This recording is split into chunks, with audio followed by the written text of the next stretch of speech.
Hey everybody, it's Jonathan again with another land tip for you here as you're getting involved and you're investing.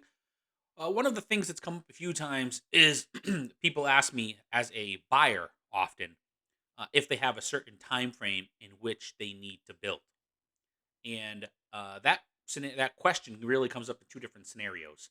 One isn't that common. The question's common, but the situation isn't that common. And one I have never actually seen, but I've heard of.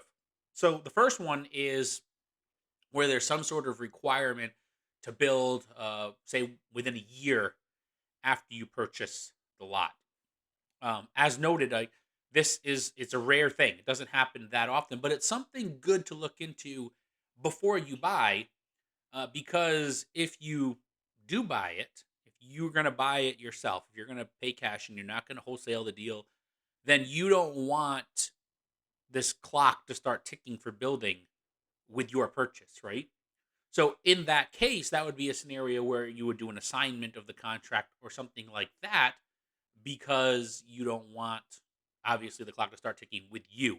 Now, with your end buyer, it could start with them, but you wouldn't want to start with you. Now, again, I've seen it, but I actually haven't had it happen.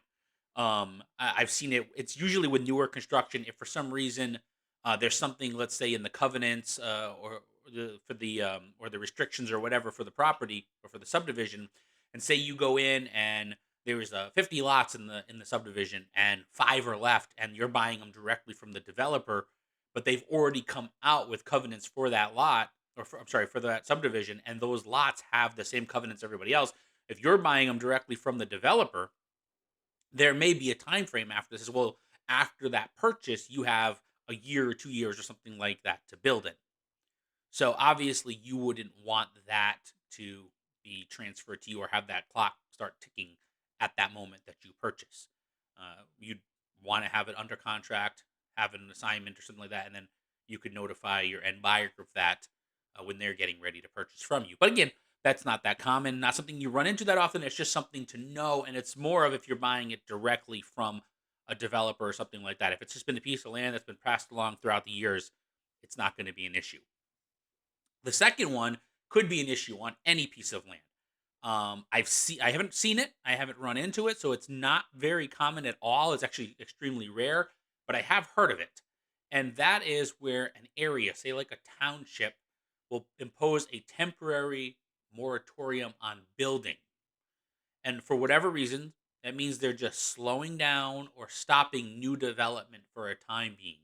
So not you or anyone else can build new construction in that area. And again, it's very rare. I've only heard of it. I haven't seen it.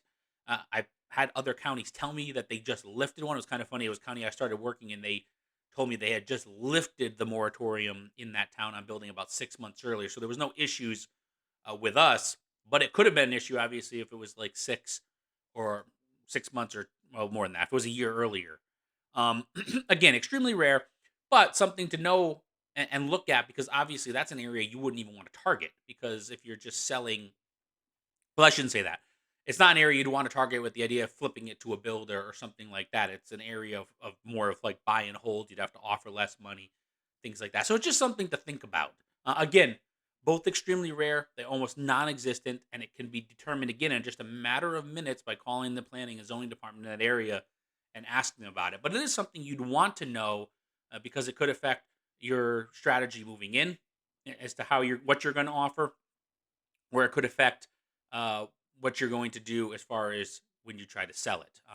The nice thing is, it's not something you need to know up front, because if you get a contract and it's in an area like that, you can just simply cancel the contract and not move forward, or renegotiate the price based on that or things like that. So it's not something to get too hung up on early in the process. But once you get a contract back, it's a good question that you'd want to check with the county on, and see if there's any restrictions or any issues that you need to be aware of.